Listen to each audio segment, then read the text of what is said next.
Bonsoir à tous et bienvenue dans l'invité du jour. Ce soir, il sera question de l'avenir de la base aérienne de Francazal. En effet, après des mois d'incertitude, le préfet de Haute-Garonne a annoncé lundi le projet de transformation de la base aérienne en aéroport d'affaires. Le préfet a aussi profité de cette réunion avec les élus locaux et responsables économiques pour dévoiler le calendrier à court terme. En effet, un opérateur aéroportuaire sera désigné mi-novembre pour assurer une période transitoire d'1 an afin de gérer la piste actuelle, les flux aériens et l'activité économique qui prendra place au sud. On écoute tout de suite Dominique Bure, préfet de Haute-Garonne, qui nous parle du comité de pilotage qui s'est réuni lundi. J'avais constitué ce comité de pilotage au moment où la décision avait été prise de cesser la présence militaire aérienne sur le site de Francazal et la fermeture donc de la base aérienne. Et j'avais au sein de ce comité voulu associer les collectivités territoriales, mais également les responsables économiques ici sur Toulouse pour examiner ensemble le devenir de la base. Alors, ce comité de pilotage s'était réuni 7 fois déjà au préalable et nous avions décidé en avril dernier de développer le travail sur ce qu'on avait appelé l'option aéronautique, c'est-à-dire de se fonder sur le maintien d'une piste aéronautique pour développer de l'aviation d'affaires et également de l'activité industrielle autour de cette piste. Aujourd'hui, j'ai voulu informer les élus de l'avancement de nos procédures, puisque, encore une fois, en principe, ce développement de cette nouvelle activité devrait se faire à partir de l'année prochaine. Donc j'ai voulu les tenir informés de ces évolutions.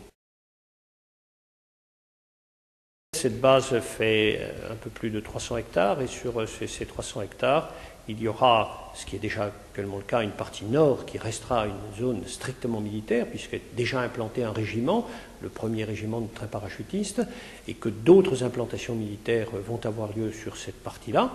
Une partie centrale où il y a la piste et des parkings et surtout des hangars très importants. Il y a des hangars de plusieurs milliers de mètres carrés qui peuvent héberger une activité économique, une activité industrielle, et puis une partie sud qui était actuellement une partie essentiellement de vie, comme on l'appelle la base vie, et dont le devenir n'est pas encore strictement arrêté, mais qui peut également servir à développer une activité économique.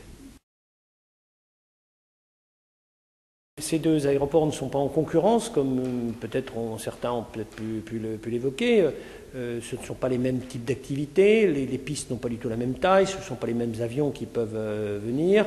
Et je crois qu'il est important pour la ville de Toulouse, qui est capitale mondiale de l'aéronautique, que Toulouse puisse disposer d'une seconde piste qui lui permet de bien répartir les activités selon leur importance, et bien entre l'important aéroport qui est Blagnac et un autre aéroport qui est Francazal.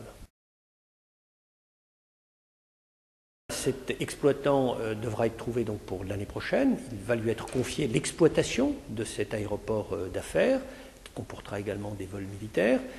Et cet exploitant bénéficiera d'une autorisation, mais qui sera assez temporaire. C'est ce qu'on appelle une autorisation d'occupation temporaire, en attendant que l'on fasse un autre appel d'offres qui, lui, au contraire, sera destiné à désigner celui qui gérera la piste, mais sur une durée beaucoup plus longue.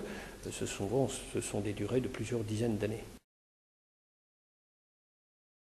Une zone dédiée à l'aviation, je crois que c'est d'abord un outil économique tout à fait considérable de pouvoir disposer d'une piste, parce qu'une piste, ça génère de l'activité économique, et ça peut générer, si c'est bien utilisé, de l'activité économique. Et je crois qu'il serait légitime également sur Toulouse de développer une aviation d'affaires qui peut trouver ici tout à fait sa place, avec un pôle de compétitivité économique mondiale, qui est celui de l'aéronautique. Donc je pense que c'est une activité qui peut avoir de beaux jours devant elle. Les prochaines étapes, c'est d'obtenir les autorisations que nous attendons pour la transformation d'un aéroport donc militaire en aéroport civil, principalement, d'obtenir également une réponse et de trouver et de décider de retenir un bénéficiaire de l'appel à candidature que nous avons lancé pour gérer cet opérateur, et c'est ce que nous attendons, c'est ce que nous avons décidé de faire avant la fin de cette année.